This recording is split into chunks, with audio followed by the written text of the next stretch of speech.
भावाभावामध्ये युद्ध होणार नाही, पण पाण्यावरून युद्ध होईल. जल जीवन मिशन माध्यमातून कार्यक्रमामध्ये पाणी पुरवठ्याच्या ज्या सोयी उपलब्ध करून द्यायच्या असल्या त्या सगळ्या आपण आदिवासी भागामध्ये करण्याचा प्रयत्न करतो. सांगायला अभिमान वाटतो की जवळपास 87% कुटुंबांना आम्ही आतापर्यंत नळजोडणी केली. माझ्या मतदारसंघामध्ये काही मुली अशा आहेत की ज्या शाळेमध्ये जातात त्यांना 3 किलोमीटर किंवा 5 किलोमीटर पायी प्रवास करावा लागतो. अशा 1350 मुलींना आम्ही मोफत सायकली दिल्या. की मंत्री असो किंवा नसो, पण जी बाळासाहेब ठाकरेजींनी आम्हाला शिकवण दिली होती की 80% समाजसेवा आणि 20% राजकारण, त्या भरोश्यावरच आम्ही कायमस्वरूपी काम करत असतो. नमस्कार, मी भारत गणेशपुरे आणि या भागात तुमचं मनापासून स्वागत करतो. हर घर नल से जल ही संकल्पना तळागाळात रुजवण्यात माननीय पाटील साहेब यशस्वी झाले आहेत. एकूणच गेल्या 5 वर्षाच्या कार्यकाळात केंद्राच्या आणि राज्य सरकारच्या योजना कशा गतिमान पद्धतीने राबवण्यात आल्या आहे हे आपण जाणून घेऊया प्रत्यक्ष मंत्री महोदयांकडून. स्वच्छता विभाग जो आहे, तर मला असं विचारत होतं की एक फार मोठा तुम्ही आता आम्ही सगळे ग्रामीण भागातले लोक आहे, तर ह्या स्वच्छता म्हणजे स्वच्छ भारत अभियान टप्पा 2 अंतर्गत हगणदारी मुक्त गाव त्याची योजना कशी काय राबवली? बघा, हगणदारी व्यक्तिगत हे करत असताना आम्हाला अडचणी आल्या नाही, पण सार्वजनिक शौचालय जिथे करण्याचा विषय आला तिथे माझ्या घरापाशी बांधू नको, माझ्या इथं बांधू नको, मला वास येते. रात्रीच्या वेळेस तर काही जुन्या गावांमध्ये तर अशी परिस्थिती आहे की शौचालय गावाच्या बाहेर असायचे, तिथे लाईट नसते, मग एखादी म्हातारी म्हणते तिथे चुडेल निघते, तिथे भूत निघतो. तर ह्या योजना राबवताना आम्हाला व्यक्तिगत अडचणी आल्या नाही, पण सार्वजनिक शौचालय करत असताना आम्हाला खूप अडचणी आल्या. आणि त्याच्यामध्ये टप्पा 2 मध्ये मग आम्ही बरेच कामं केली. शौचालय बांधण्याचा ODF प्लस असेल, घनकचरा असेल, सांडपाणी व्यवस्थापन असेल, वैयक्तिक सार्वजनिक शौचालय असतील, सार्वजनिक शौचालय असतील, हे आराखडे तयार करण्यामध्ये आम्ही केले आणि त्या माध्यमातून त्याची अंमलबजावणी सुद्धा करण्यात आलेली आहे. तर माननीय मंत्री गुलाबराव पाटील यांनी सांगितल्याप्रमाणे स्वच्छ भारत मिशन काय आहे, कसं आहे हे पाहूया या एव्हीच्या माध्यमातून. आपलं आरोग्य सुदृढ आणि निरोगी ठेवायचं असेल तर निश्चितच आपलं घर आणि आपला परिसर स्वच्छ ठेवायला हवा. स्वच्छतेचा मूलमंत्र महात्मा गांधी यांनी देशाला तर संत गाडगे बाबा यांनी महाराष्ट्राला दिलाय. राज्य सरकारच्या पाणी पुरवठा आणि स्वच्छता विभागामार्फत सर्व शहरांमध्ये आणि जिल्ह्यांमध्ये स्वच्छतेचे नवीन प्रयोग आणि प्रकल्प राबवले जात आहेत. घनकचरा व्यवस्थापन, कचऱ्याचं वर्गीकरण आणि घातक प्लास्टिक कचऱ्याची विल्हेवाट लावण्यासाठी महाराष्ट्रातील अनेक गावांमध्ये आता अशा पद्धतीनं कचऱ्याची विल्हेवाट लावली जाते आणि गाव, शहर स्वच्छ सुंदर होत आहेत. माननीय मंत्री गुलाबराव पाटील यांच्या मार्गदर्शनाखाली राज्य स्वच्छतेची वाट चालत आहे. ग्रामीण भागातील जनतेनं धरलेली ही स्वच्छतेची कास निश्चितच घडवणार महाराष्ट्राचा विकास. घनकचरा हा एक फार मोठी समस्या आहे आणि तो काही कमी होणार नाही आहे, तो दिवसेंदिवस वाढणारच आहे. तर त्या घनकचरा व्यवस्थापनाची यंत्रणा कशी काय आपण राबवली? घनकचरा करता पण आता आम्ही ज्या गाड्या जाताना आमच्या त्या गाड्यावर गाणे सुद्धा लावावं लागते की ओला कचरा लेने आया, सुका कचरा लेने आया, इथपर्यंत आम्हाला जागवावं लागते.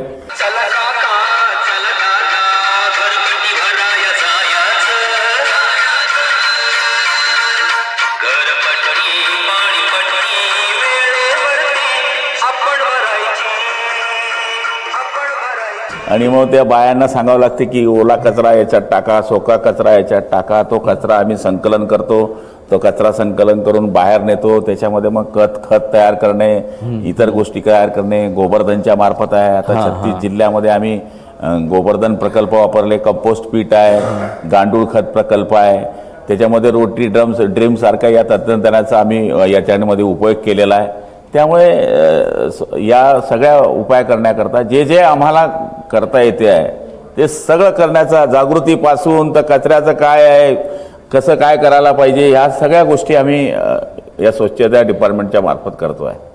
भाऊ, मला एक प्रश्न असा विचारत होतो तुम्हाला की तुम्ही पाणी पुरवठा म्हणा किंवा स्वच्छता विभाग म्हणा, याची तुम्ही सेनापती म्हणून उभे आहात. म्हणजे तुम्ही ते युद्ध तुमच्या याच्यावरती लढता आहे सगळ्या गोष्टी, पण ते ॲक्च्युली हे लढताना आपले कर्मचारी असतील किंवा अधिकारी वर्ग असतील, तुम्हाला त्या अडचणी आल्याच असतील, पण त्यांना पण काही अडचणी आल्या असतील, तर त्यांना तुम्ही कसं समजावलं किंवा त्यांच्या अडचणी तुम्ही कशा दूर केल्यात?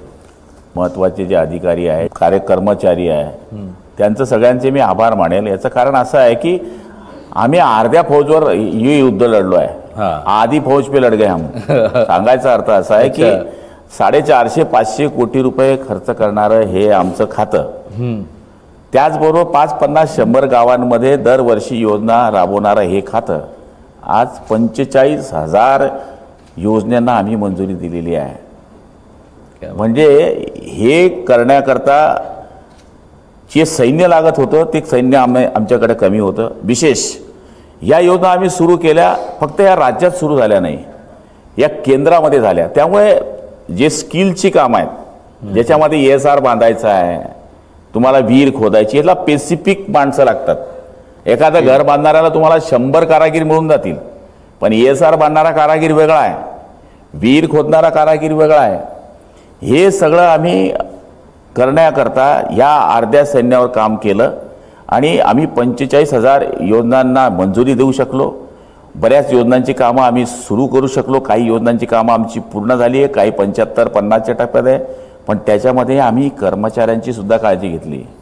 तुम्हाला सांगेल, मी स्वतःची बडाई मारत नाही, पण माझ्या काळामध्ये जेवढे प्रमोशन झाले, मग तो JE असेल त्याला डेप्टी इंजिनियर असेल त्याला AC असेल त्याला CE, एवढंच नाही, हँडपंपवाला जो बिचारा आहे, अरे त्याने आयुष्यभर तुमचा पंप काढला. ज्यावेळेस कुठंच पाण्याची योजना नव्हती तेव्हा हँडपंपच टिकले, हँडपंपचंच पाणी टिकलं. जिल्हा परिषदेचं ज्यावेळेस उत्पन्न होतं तोपर्यंत त्यांच्या पैशातून त्यांना बिचारांना पगार दिला जात होता.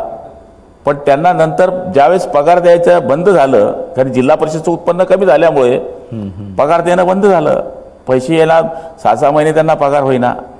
अशा लोकांचा आम्ही 1,000 लोकांचा शासनाने भार स्वीकारला. कॅबिनेटमध्ये आम्ही गेलो आणि आज त्या सगळ्या लोकांच्या जे रिटायर होऊन 15-15, 20-20 वर्षापासून 10-10 वर्षापासून जे रिटायर झालेले लोक आहेत, त्यांना जे पैसे मिळाले नव्हते त्यांचे रिटायरमेंटचे, ते पैसे देण्यापासून त्यांना रेग्युलर पैसे मिळावे म्हणून आपण त्याचा सरकारने दरवर्षी भार उचलावा म्हणून 47 कोटी दरवर्षी तरतूद करण्याचा कॅबिनेटमध्ये मंजूर करून घेतला. एक सांगतो तुम्हाला की आपल्या हातपंप दुरुस्तीच्या कर्मचाऱ्याच्या विषयावर मंत्रालयात बैठक लावणारे पहिले मंत्री म्हणजे आपले पाणीपुरवठा मंत्री. त्यामध्ये BRC CRCI यांना 15,000 रुपयात लोक काम करून घ्यायचे, आम्ही त्यांना 25,000 रुपयामध्ये काम केलं, 25,000 रुपये त्यांचं मानधन केलं. अशा कर्मचाऱ्यांना अनुकंपाचा विषय सांगतो. मायबाप रडत यायचे आमच्याकडं. मायबाप ज्याच्या बापानं ज्याच्या आईनं ज्या डिपार्टमेंटमध्ये काम केलं त्याच्या मुलाचा तो हक्क आहे की त्याचं जर कोणी घरामध्ये वारलं तर त्याला अनुकंपाची नोकरी मिळाली पाहिजे. डेफिनेट 450 मुलांना आपण अनुकंपाच्या नोकऱ्या दिल्या आणि त्यांचे संसार उभे केले. म्हणजे फक्त आपण त्यांच्याकडनं कामं करून घेतली असं नाही आहे. पाणी पुरवठा डिपार्टमेंट हे माझं कुटुंब आहे आणि मी त्या कुटुंबाचा प्रमुख आहे. जसं मी त्यांच्याकडून काम करण्याची अपेक्षा करतो तसं त्यांच्या सुखदुःखामध्ये इन्व्हॉल्वमेंट होणं ही माझी सुद्धा जबाबदारी आहे. बरोबर आहे भाऊ, तुम्ही त्यांच्या पाठीशी खंबीरपणे उभे होतात आणि म्हणून हे सगळं एक आपल्याला महाराष्ट्राचं एक पाण्याच्या दृष्टिकोनातून एक बदललेलं चित्र या ठिकाणी दिसतंय. तर पाण्याचा संदर्भ हा नेहमी शेतकऱ्यांशी येतो. तर तुमचा जिव्हाळ्याचा विषय आहे शेतकरी, त्यांच्याबद्दल थोडं मला जरा तुमचं आणि शेतकऱ्यांचं काय नातं आहे किंवा कसं काय योजना आपल्याला करता येईल. नानाजी कृषी योजना जी आहे त्याच्यामध्ये शेतकऱ्यांच्या बांधवांना आपण जवळपास 645 कोटी आणि 93 लक्ष इतक्या रुपयाचं अनुदान मागच्या काळामध्ये दिलं. आणि या 5 वर्षात हजारो साठवण बंधारे, कोल्हापूर टाईप बंधारे असतील, CCT असतील, माती बांध असतील, नाला बांध असतील, खोलीकरण असतील, या सगळ्या बाबतीमध्ये जमीन ओलिताखाली आणण्याकरता आम्ही प्रयत्न केला. मग शेतीची अवजारे आहे, बियाणे आहे, मिळालेली कर्जमाफी आहे, वेळोवेळी नुकसान भरपाई आहे, पीक विमा आहे, त्यांच्या खात्यावर पैसे जमा झाले की नाही ते आहे. अशा पद्धतीनं वाघूर धरणातून पाणी, आता माझ्या मतदारसंघात तर एक प्रयोग राबवला गेला की पूर्वीच्या काळामध्ये काय व्हायचं की शेती अधिग्रहित केली जायची आणि त्याच्यामध्ये चारी खोदली जायची आणि मग ते पाणी त्याच्यातून सोडलं जायचं, आजूबाजूची जमीन डॅमेज व्हायची. मग तो ज्याच्या शेतातून चारी गेली आहे तो शेतकरी मला पैसे द्या त्याच्याकरता तो रोज चक्कर मारायचा. आता माझ्या मतदारसंघामध्ये पहिला प्रयोग झाला की पाईपद्वारे पाणी, त्याला मग डायरेक्ट सब पाईप टाकायचे, त्याला व्हॉल्व बसवायचे, शेतकऱ्याला वाटलं तो व्हॉल्व खोलेल आपलं पाणी घेईल. तर माझ्या मतदारसंघामध्ये 10,000 हेक्टरवर तो प्रकल्प आता पूर्णत्वास आला आहे. एवढ्या 2-4-8 दिवसामध्ये मी तो कॉक खोलणार आहे. आणि सरकारने ते करत असताना 200 कोटी रुपये त्याच्यावर तर खर्च केलेच, पण दरवर्षी त्याला 17 कोटी रुपये मेंटेनन्स लागणार आहे. तो 10 वर्ष सरकार तो मेंटेनन्स भरणार आहे. नंतर मग तुम्ही पाणीची तुमची समिती तयार करा, तुमच्या ताब्यामध्ये ते घ्या आणि चालू द्या. म्हणजे पाणी हे सगळ्या गोष्टीकरता अवलंबून आहे आणि शेती करता तर फार गरजेचं आहे. तुम्ही समाधानी आहात का सगळं असं, किंवा काय अजून तुमच्या डोक्यात विकास आहे? हे बघा, समाधानी तर निश्चितपणाने आहे, कारण की हे खातं म्हणजे दुय्यम खातं होतं असे लोकांच्या डोक्यात होतं. एक काळ असा आला तर की मलेरिया डिपार्टमेंटचा ओळखच लोकांना वाटायची. मग चिकन गुनिया आला. मग चिकन गुनिया आल्यावर लक्षात आलं की मलेरिया डिपार्टमेंट कुछ आहे. तसे मोदी बाबा आले, दाढीवाले बाबा आपले, खाली शिंदे साहेब दाढीवाले आणि मी पण तिसरा दाढीवाला. ते तिघांचा असा कन्सेप्ट आला की योगायोगाने मी त्या डिपार्टमेंटमध्ये मंत्री होणं, माननीय पंतप्रधानांनी तिकडे पदभार स्वीकारणं, इथं शिंदे साहेबांनी मुख्यमंत्री पदाची शपथ घेणं, देवेंद्रजीने अजित पवार साहेबांची त्यांना साथ मिळणं, हे करत असताना आम्ही हे काम आनंदाने करू शकलो आणि त्याच्यामुळे मी समाधानी आहे. इतर डिपार्टमेंटमध्ये माणूस काम करू शकतो, मान्य आहे. याच्यामध्ये काही योजना होतील, काही योजना सुरू आहे, काही योजना पूर्ण झाल्या आहेत. पण मी असो किंवा नसो, जोपर्यंत टंकी है तोपर्यंत अपना भी नाम है. आणि जोपर्यंत टंकी आहे की हे कोणाच्या काळात झालं, सरपंचाचं नाव येईल, झेडपी मेंबरचं नाव येईल, आमदाराचं येईल, गुलाबरावाचं येईल, मुख्यमंत्र्यांचं येईल, पंतप्रधानांचं येईल. या मंदिरामध्ये पायाभरणीपासून शेंड्यापर्यंत जसे नावं असतात तसं कुठेतरी आमचंही नाव असेल की गुलाबराव पाटील नावाचा एक मंत्री होता की त्याच्या काळामध्ये ही पाणी पुरवठा योजना झाली. त्यामुळे मी खूप समाधानी आहे. तुम्ही आता पाणीपुरवठा मंत्री किंवा स्वच्छता विभागाचे मंत्री आहातच, पण त्याचबरोबर तुम्ही जळगाव जिल्ह्याचे पालकमंत्री आहात आणि माझ्या माहितीनुसार सगळ्यात जास्त वेळ पालकमंत्री राहिलेले जळगाव जिल्ह्यातले तुम्ही एकमेव आहात. तर तो तुमच्या जिव्हाळ्याचा विषय आहे. म्हणजे आपल्या नशीबपासून गावच्या नशीबपासून तर ते सगळं, कारण मी पण त्यावेळेस तुमच्याबरोबर खूप चळवळीत होतो, खूप 11वी-12वीत असताना खूप फिरत होतो. तर जळगाव जिल्ह्यातून तुमचं काय नातं आणि कसं, त्याच्याबद्दल थोडं सांगा. जळगावच्या नावातच जादू आहे. जळ म्हणजे जळणारं, जल म्हणजे जल देणारं, अलग लक्षामध्ये. आणि त्या जिल्ह्याचा 5 वर्ष पालकमंत्री होण्याचा निश्चितपणाने आपण म्हटल्याप्रमाणे बहुमान मला मिळाला. पण जळगाव जिल्ह्याचं काम करत असताना बरेच प्रकल्प आम्ही जळगाव जिल्ह्यामध्ये पालकमंत्री म्हणून राबवले. त्याच्यामध्ये मला माझे सहकारी आदरणीय गिरीश भाऊ असतील, अनिलदादा पाटील असतील किंवा आमचे आमदार खासदार असतील, आणि सगळ्यांनी मला या काळामध्ये 5 वर्ष सहकार्य केलं. पण ते करत असताना आम्ही जळगाव जिल्ह्याच्या ज्या महत्त्वाच्या गोष्टी आहेत त्या काही प्रमाणामध्ये करू शकलो. ज्याच्यामध्ये आपण जर लक्ष टाकलं तर आमच्या जळगाव जिल्ह्याचं हॉस्पिटल, सरकारी जे हॉस्पिटल आहे, माझं चॅलेंज आहे ससून नंतर जर आता कोणलं हॉस्पिटल असेल तर ते जळगाव आहे. क्या बात आहे सर. कारण की जिल्हा नियोजन समितीमधून आज स्टोनचं ऑपरेशन आहे तर ते लेझरद्वारे करण्याचं सगळ्यात 14 कोटीचं मशीन जर कुठं असेल तर उत्तर महाराष्ट्रामध्ये जळगावमध्ये आहे. आपण जे हे घुटणे रिप्लेस करतो हे कुठंच होत नाही. आमच्या जळगावमध्ये 1 रुपयामध्ये घुटणे रिप्लेस करण्याचं काम सिव्हिल हॉस्पिटलमध्ये होते, कुठेच नाही आहे. हे जळगाव जिल्ह्यामध्ये गेलं. 100 महिलांचं स्पेशल हॉस्पिटल हे जळगावमध्ये आम्ही करण्याचा प्रयत्न केला. एवढंच नाही, काल परवाच्याच दिवशी एक पर्न वॉर्ड आम्ही त्याचं उद्घाटन केलं, ज्याच्यामध्ये ICU आणि वॉटरची ती टेम्परेचरची जी सिस्टीम असते, ज्याला बार्थमध्ये ठेवलं जातं त्या पेशंटला, ज्याच्याने ते रिलीफ मिळतं, त्याची जी कातडी असते ती जर वरती आली तर तिला ऑपरेशन करण्याकरता मुंबई जावं लागतं. ते सिस्टीम मी जळगावमध्ये बसवली. सांगायचा अर्थ असा आहे की हे करत असताना जळगावच्या ज्या मूलभूत सुविधा, आता जसं जिल्हा नियोजनचा माणूस साबिता अध्यक्ष असतो तर तो नगरपालिकेला पैसे देतो, पण महानगरपालिकेला पैसे देत नाही. पण आमच्या महानगरपालिकेत अशी स्थिती होती की पूर्ण रस्ते खड्डेमय झालेले होते. मी आउटवे जाऊन, म्हणजे सगळ्यांच्या सहकार्याने, मी एकट्याने केलं असं म्हणणार नाही, आमदार खासदारांचं, दोघं मंत्र्यांचं सहकार्य मिळालं. 200 कोटी रुपये आम्ही त्या ठिकाणी जळगाव शहराला दिले. एवढंच नाही तर रस्ते, मग ते हॅबिट ॲनोटीचे रस्ते असतील. आता आमचा तुम्ही एक रस्ता बघाल की पडसोदपासून जो आपल्या भोकरपासून जो सुरू झाला आहे तर पडसोद पिलखोडपर्यंत त्या रस्त्यामध्ये आसोदा भातली वगैरे ही जी गावं आमची येतात की टायर रोड हे करण्याचा आम्ही प्रयत्न केला. आणि दुसरी महत्त्वाची गोष्ट म्हणजे पाण्याचे प्रकल्प आहे, वाघूर प्रकल्प आहे, शेळगाव प्रकल्प आहे. आताच्या दिवशी आता आमचे निम्मतापी प्रकल्पाची 4,550 कोटी रुपयाची मान्यता आम्हाला मिळाली. त्याचबरोबर आता नारपार योजना आहे त्याच्यामध्ये 7,500 कोटी रुपयाची आम्हाला मान्यता मिळाली.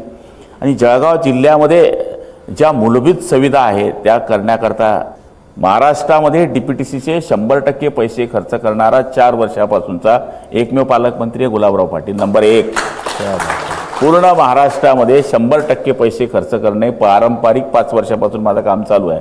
त्याच्यामुळे अजितदादा नेहमी गेलो आणि याने पूर्ण पैसे खर्च केले. हर साल 100 कोटी बढ़ा दो. मागच्या वर्षी आम्हाला 500 कोटी बजेट होता, यावर्षी 600 झाला. ते पैसे आम्ही जिल्ह्याला देण्याचा प्रयत्न केला. शेतकरी 111111 ट्रान्सफॉर्मर करता फिरतो. ट्रान्सफॉर्मर जळाला की 8-8 दिवस त्याला ट्रान्सफॉर्मर येत नाही. 90 कोटी रुपये आपण फक्त ट्रान्सफॉर्मर करता जळगाव जिल्ह्याच्या शेतकऱ्यांना दिले. म्हणजे लोक आता असं म्हणू शकत नाही की मी गेलो आणि मला आमदार साहेबांनी पत्र दिलं नाही आणि मला ट्रान्सफॉर्मर मिळाला नाही. ठीक आहे, त्याला महिन्यानी 2 महिन्यांनी पत्र दिल्यानंतर ट्रान्सफॉर्मर त्याच्या शेतात आला.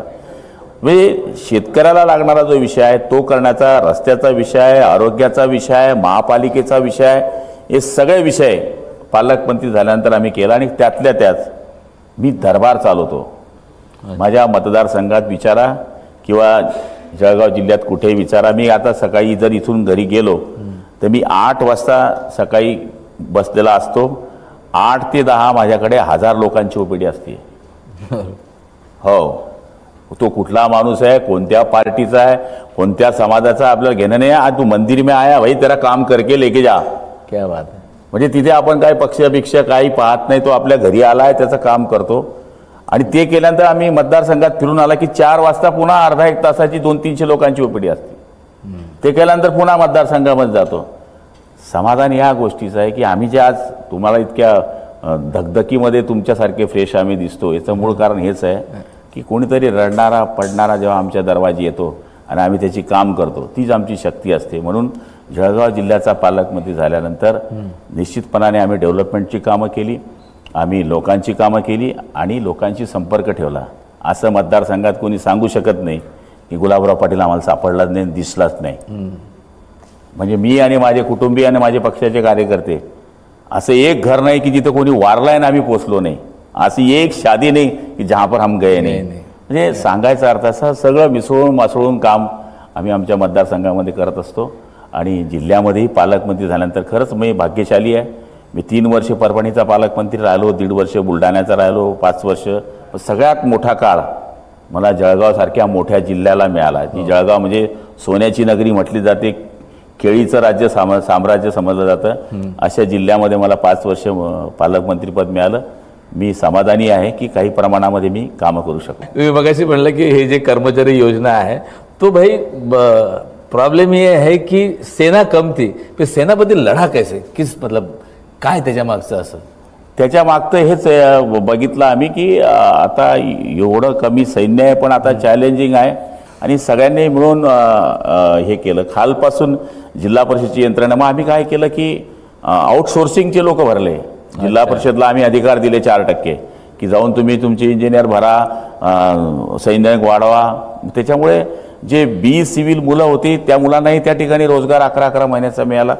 अशा पद्धतीनं मग आम्ही कर्मचारी वाढवण्याचा प्रयत्न केला आणि त्वरित फटाफट इस्टिमेट मागून DPR तयार करून आम्ही मंजुरी देऊ शकलो. आणि मला तरी असं वाटतं की अधिकारी आणि कर्मचारी आणि पुढारी ही जी 2 चाकं आहेत रथाची, ही जर सारख्या विचाराची असली, मी तर आपल्याला हेच बोललो की मला कधी असं वाटलं नाही की ते प्रिन्सिपल सेक्रेटरी किंवा त्यांना असं मी वाटलं नाही की मंत्री आहे. आम्ही दोघं भाऊ आहेत किंवा आम्ही आमचं कुटुंब आहे. अशा पद्धतीनं अधिकारीनं आम्ही आता आमच्या काळामध्ये काम केलं. त्यामुळे 45,000 योजनांना आम्ही मंजुरी देऊ शकलो. आणि मला तरी असं वाटतं हौसला जर बुलंद असला, चांगले लोकांची मदत असली तर आपण कुठलंही उद्दिष्ट हे मजबूतपणे त्याच्यावर पकड करू शकतो. ते म्हणतात ना केल्याने होता आहे रे, आधी केलेची पाहिजे. पण गुलाबराव तुम्ही हे सगळं केलं, मनापासून केलं, आज त्याचे रिझल्ट दिसत आहेत आणि ही सगळी माहिती तुम्ही आम्हाला दिली, आमच्या प्रेक्षकांपर्यंत पोहोचवली, त्याबद्दल मी तुमचं मनापासून आभार मानतो आणि इथं येऊन तुमचा अमूल्य वेळ आम्हाला दिल्याबद्दल धन्यवाद. नमस्कार.